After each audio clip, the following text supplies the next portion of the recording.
February 3rd, 1945, Eifel Hills, Western Germany.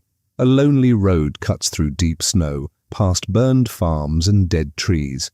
American trucks growl in low gear, chains scraping on ice, headlights glowing weakly in a rising white wall of storm.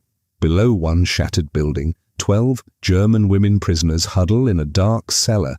Sure, the Americans will drive away and let the blizzard finish what the war began. All their training says the same thing. If the enemy captures you, expect hunger, shame, and no mercy, especially if you are a woman in a German uniform. But as the storm closes in, the women feel hands grab them, not to hit or push, but to lift them onto American shoulders, to be carried mile after mile through the killing cold. Why would men who had lost friends to German guns risk their own lives to save the very people they were ordered to fight? This is not a movie script. It happened on one forgotten night, on one frozen road, and it changed what enemy meant forever for those who were there. If you want to know how that choice in the blizzard rewrote their lives, watch to the end. And please like, subscribe, and support the channel so we can keep uncovering hidden World War II stories like this.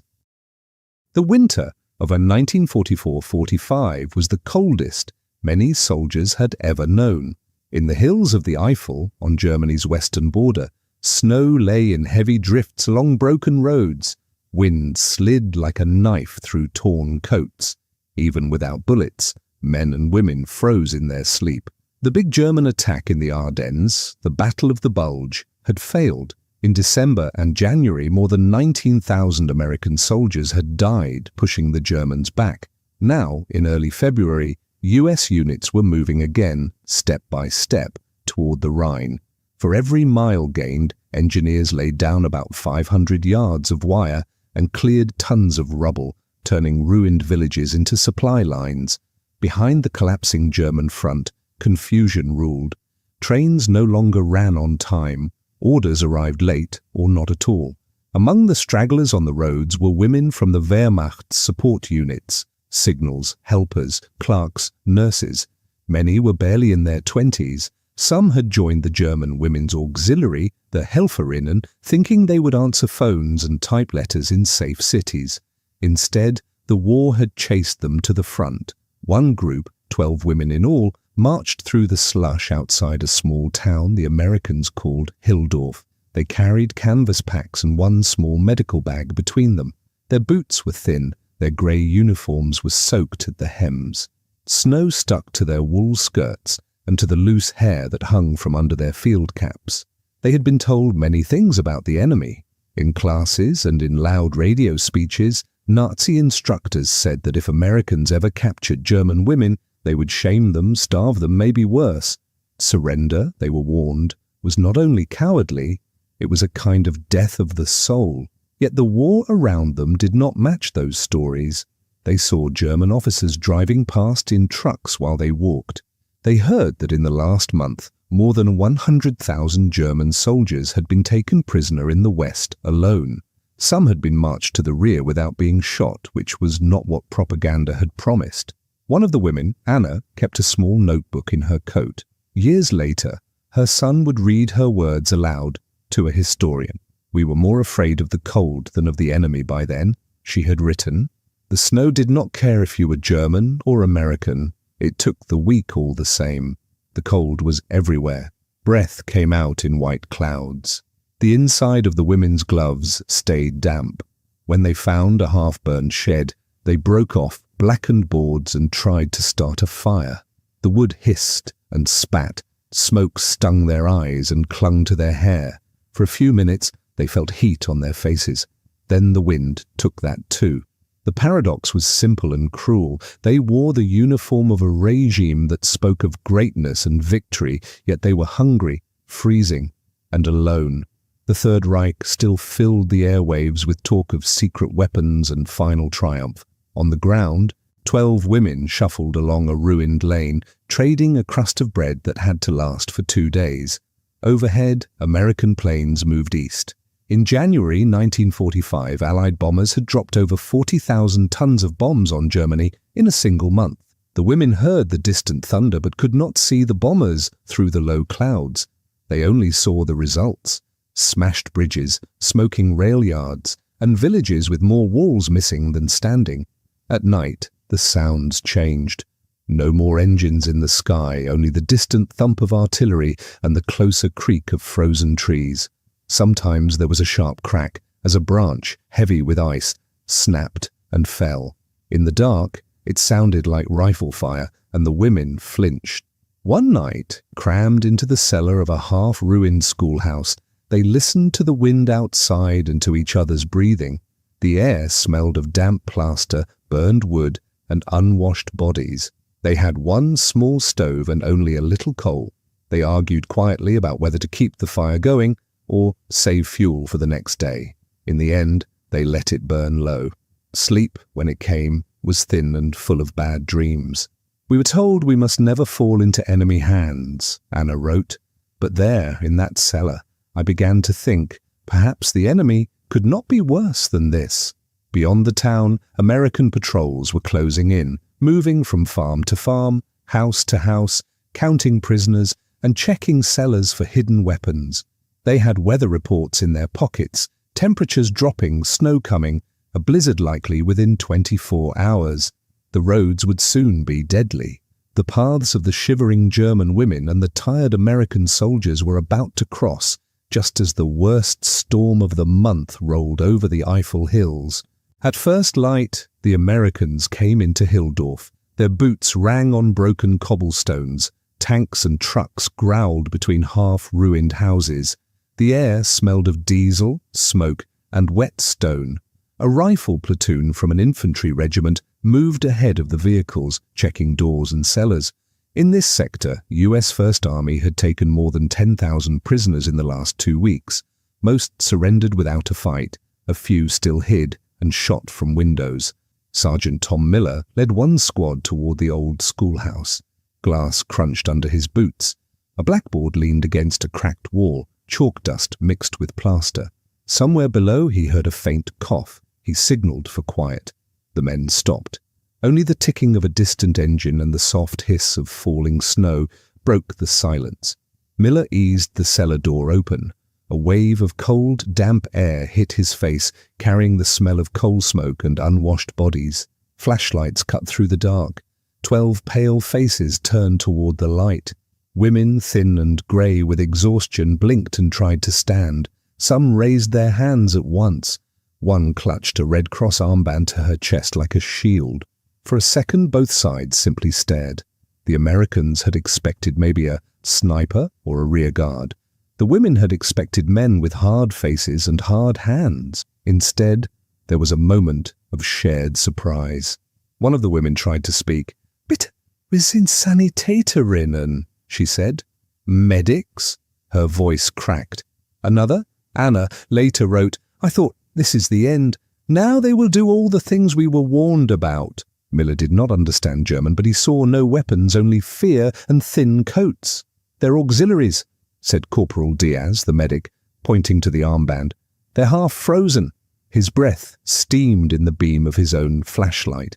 Outside, the wind picked up, pushing snow through broken windows in fine white curtains. In the command post 2 streets away, the company radio crackled with new orders. A staff officer's voice came through, flat and urgent. "Pull back to the ridgeline by nightfall." A blizzard was coming. No delays, no stray patrols. The weather report from division said it clearly. Temperatures would drop below 15 degrees C. Wind gusts could reach 60 kilometers per hour. In such conditions, exposed skin froze in minutes. Trucks stalled. Guns iced over. In January alone, more than 500 American soldiers in Europe had been recorded as cold weather casualties. Now Miller's men were told to move fast. The road east would soon be blocked by snow and wrecks. Their trucks already sat full of men and supplies. There was no spare space, at least on paper. Down in the cellar, the women watched as the Americans spoke into their radios. They caught only a few words. Prisoners, 12, female, storm. But the tone was clear. Time was short. One private muttered, "We can march them to the crossroads and leave them with the next."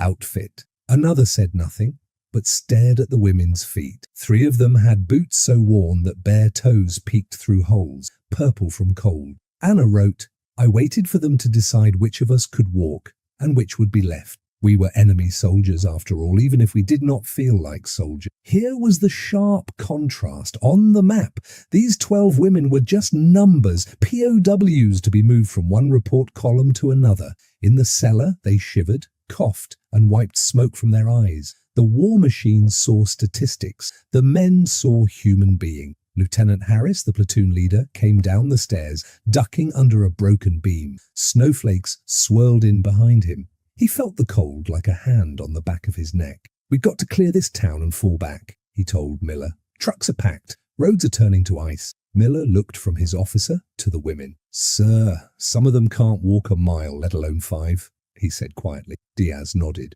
"They won't last an hour out there," the medic added. Later, Harris would tell an interviewer. The book answer was simple. Move on, let the rearguard deal with them. But when you see their faces, it stops being simple.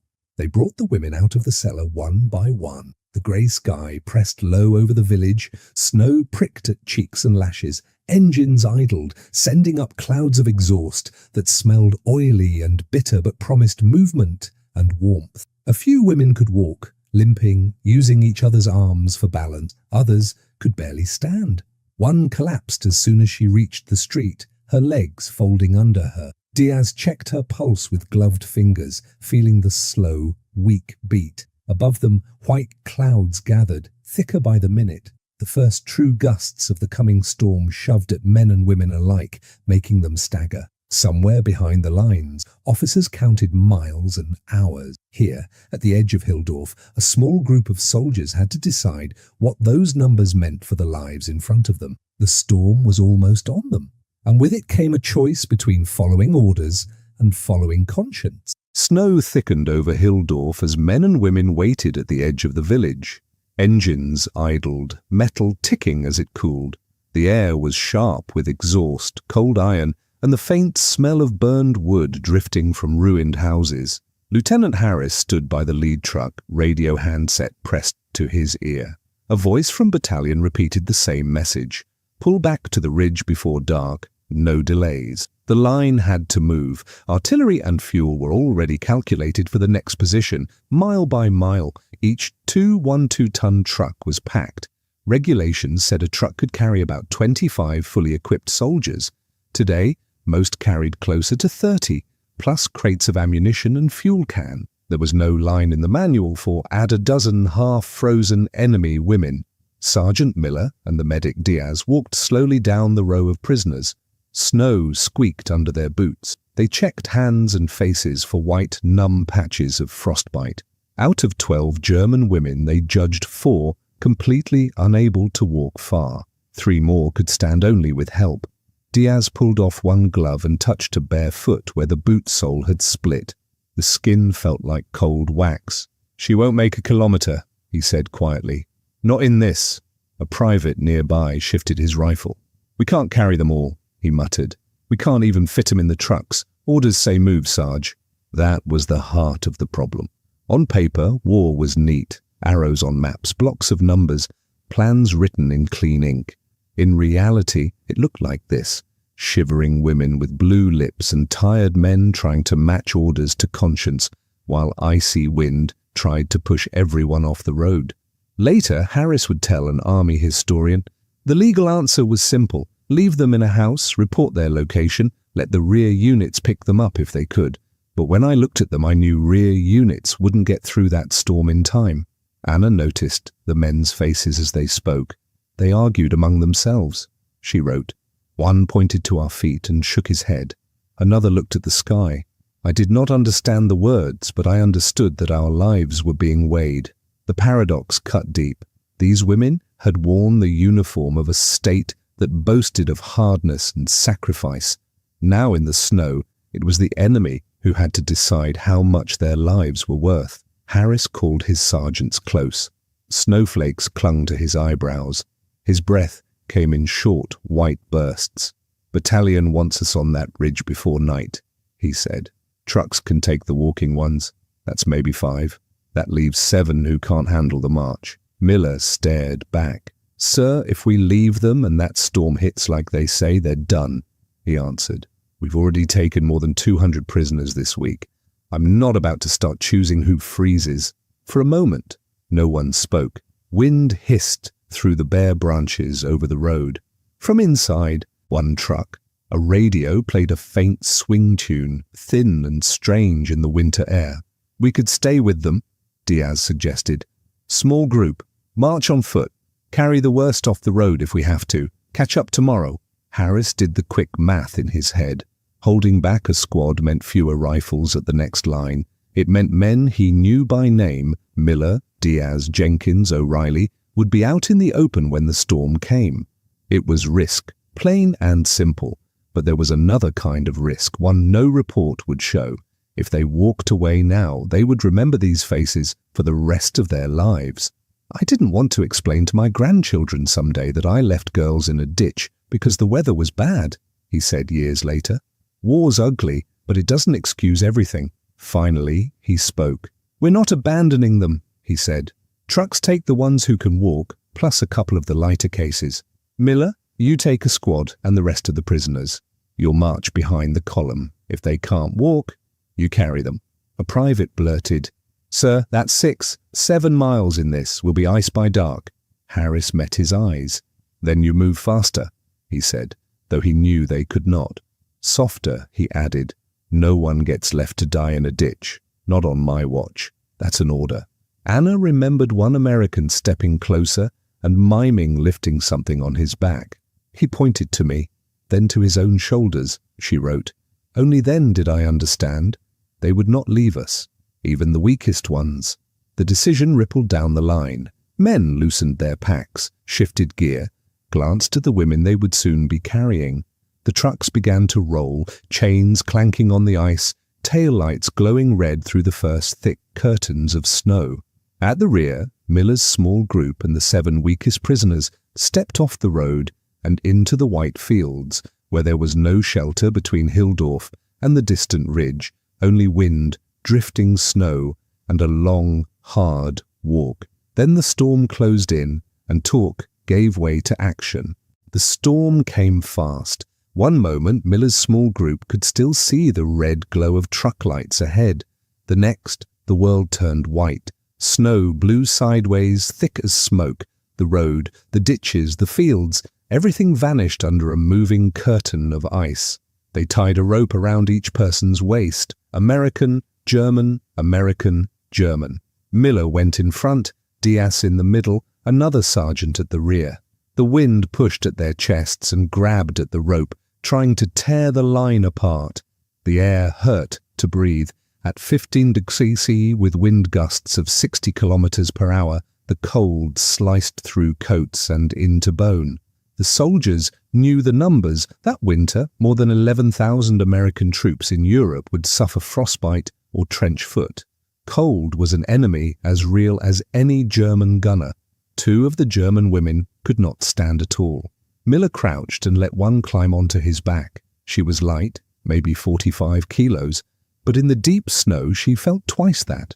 Private Jenkins, only 19, took another woman the same way. Her arms rested weakly around his neck, fingers stiff in thin gloves. Anna walked with help from Diaz and another soldier. We were like children, between tall fathers, she later wrote. The rope pulled at my waist and I could not see my own feet when I looked down. The snow swallowed sound. Voices came out flat and dull. Only the wind had a clear voice, a long rising howl through bare trees and broken fence posts. Sometimes the rope jerked as someone stumbled in a drift. Boots sank to the knee, then to the thigh. Every step was a fight. They could no longer see the trucks or the village behind them. The world had shrunk to the person in front, the pull of the rope, and the white space of the next step.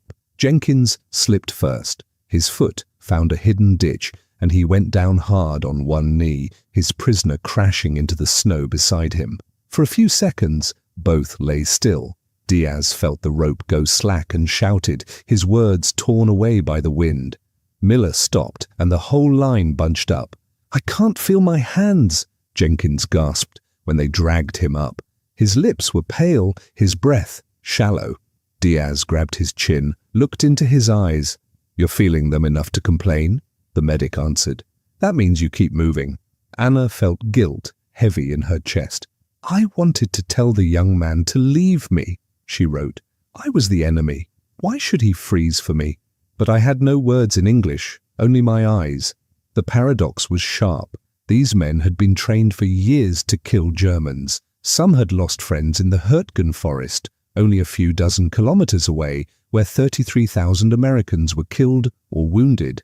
Now the same men bent forward and used their last strength to carry German women through a storm that might kill them all. They tried to set a rhythm, 50 steps, then a short pause, then 50 more. Diaz checked fingers and cheeks whenever they stopped, searching for grey, numb skin. "Pain is good," he told them. "If it hurts, it's still alive." One of the women began to drift, her steps slowing, her head drooping. She mumbled in German words no one understood. Then her legs simply folded, and she hung from the rope like a sack. A private behind her swore. "We can't carry another one, Sarge," he shouted. "We're at the limit."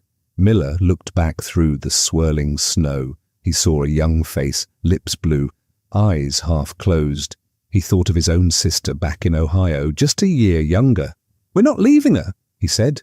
"We rotate, 10 minutes each. Drop your packs if you have to." Reluctantly, 2 men shrugged off their rucksacks. Food, spare socks, extra ammunition fell into the snow. The unconscious woman was lifted, awkwardly at first, then more securely over a shoulder. Every 10 minutes, another man took her, teeth clenched, breath ragged. Anna remembered that moment. "They let their own things fall," she wrote. "For us, I did not understand such generosity from those we had been told were animals. Time lost meaning. It might have been 2 hours or 4. The rope, the wind, the weight on their backs, the burn in their legs, these were the only measures left. Some men began to see shapes in the snow that were not there, dark doorways, lines of trees, lights that vanished when they drew closer. At last, Diaz, half blind with ice on his lashes, saw a faint orange glow ahead. Not a trick this time. Real light, steady and low. "There!" he shouted. "Light!" They pushed toward it, the line bending, the rope straining. A small stone farmhouse came into view, windows stuffed with blankets, a big canvas tent beside it marked with a red cross. The field dressing station at the rear of the new line. Voices rose from the shadows. Men ran out, grabbed at the rope, took the weight of numb bodies from American shoulders. Warm air, smelling of iodine, sweat, and coffee, poured out as the farmhouse door opened. Miller staggered inside with the woman still on his back, and felt heat hit his frozen face like a slap. Somewhere behind him, Anna crossed the threshold and stared at clean sheets and metal beds, more shocked by this sight than by any shell burst she had known. But what awaited them in that cramped, busy aid station would challenge their beliefs even more than the storm had. Inside the farmhouse, heat wrapped around them like a blanket. A big iron stove glowed in the corner. Wet wool steamed. The room smelled of coffee, iodine, sweat, and boiled cabbage. Compared to the white storm outside, it felt like another world. American medics moved fast. They had done this many times. A small field dressing station like this with only 20 beds could treat 80 to 100 men in a hard day, then send most to larger hospitals in the rear. Now, along with their own wounded, they had 7 half-frozen German women to save. "Get those boots off gently," a captain ordered. Thermometers slid under tongues and into armpits. Normal body temperature is 37 degrees. 2 of the women were at 34 degrees, 1 at 32 degrees. Any lower, and the heart could stop without warning. They cut away stiff stockings and held grey, swollen feet in gloved hands. Some toes were white and hard, with no feeling at all. "Frostbite 2nd, maybe 3rd degree," one medic muttered. He had seen it on American feet in the Ardennes only weeks before. The women waited for rough treatment. Instead, they got blankets, warm drinks, and quiet, firm voices. "Sip, not gulp," a nurse told Anna in slow English, guiding a mug of thin soup to her lips. Too fast will make you sick. The soup tasted of salt, fat, and carrots. To Anna, it tasted like life. Later, she wrote, they gave us the same blankets as their own boys, the same soup. I watched the nurse cover a wounded American, then cover me with another blanket from the same pile.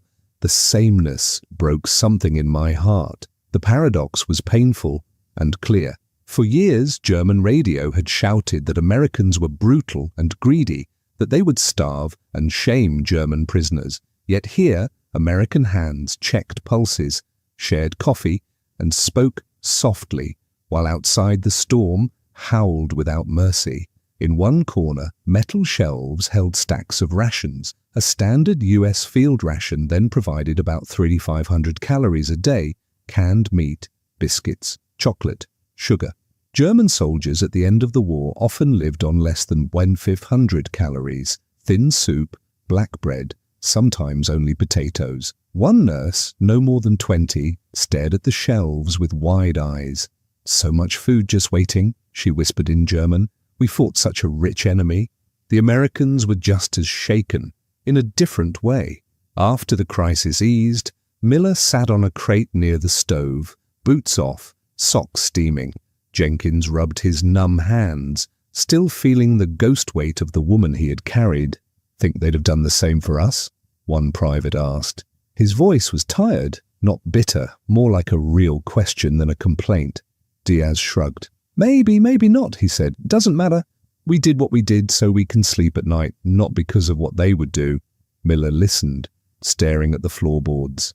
Years later, he told an interviewer, "I hated what the German army had done. I'd seen our own boys come back in pieces, but carrying those women, I stopped seeing Germany and started seeing faces. That's the hardest part of war, remembering there is a person inside the uniform." In her diary, Anna tried to capture her own confusion. "I had believed the posters, the films, the speeches. Enemies were monsters. But the man who carried me up the last hill was shaking from cold and effort. When he set me down, he smiled just a little. It was not the smile, it was the tired smile of a man who has done something hard and is glad it is over." The women stayed at the station for several. Their feet were wrapped in soft dressing. Fingers that might have turned black were saved. Some toes were lost. All kept their lives. At night, they lay in clean sheets and listened to American soldiers snore, cough, and dream in the next room. The thin wall between them seemed strange, given how close death had come on the road. Word of the march spread only a little. The war was still raging. In those weeks, US forces in Europe took tens of thousands more German prisoners. On reports, the 7 women from Hildorf became simple numbers in the POW female column. But in the private pages of a German diary, in the quiet memories of a few American soldiers, the stormy night stayed sharp. It would take many years before anyone else heard about it and understood how far its echoes. After the war ended in May 1945, the people from that night went separate ways. The American soldiers rode trucks and ships back across the ocean. The German women passed through crowded collection points, long lines, shouted names, the clank of canteens, before being sent to larger POW camps. In all, more than 7 million German soldiers surrendered to the Western Allies in 1945. Among them were several thousand women from signal units, anti-aircraft crews, and medical services. On the big charts at headquarters, they were just part of those millions. Small lines in thick reports. Anna spent almost a year in a British-run camp. She slept in a wooden barrack that smelled of damp boards, coal smoke, and cheap soap. She received about 2,000 calories a day, bread, margarine, watery stew, sometimes jam. It was more food than she had seen in months before capture, but far less than the American 3,500-calorie rations she had watched being handed out like routine supplies. "We had lost everything," she later wrote. "Our cities, our pride, our belief in victory. But in the camp I also lost my belief that the enemy was a monster. That loss hurt, but it was a good pain." Most women did not talk about their time as prisoners when they went home. In ruined German towns, people wanted to hear stories of resistance, not surrender. Former POWs often hid their status.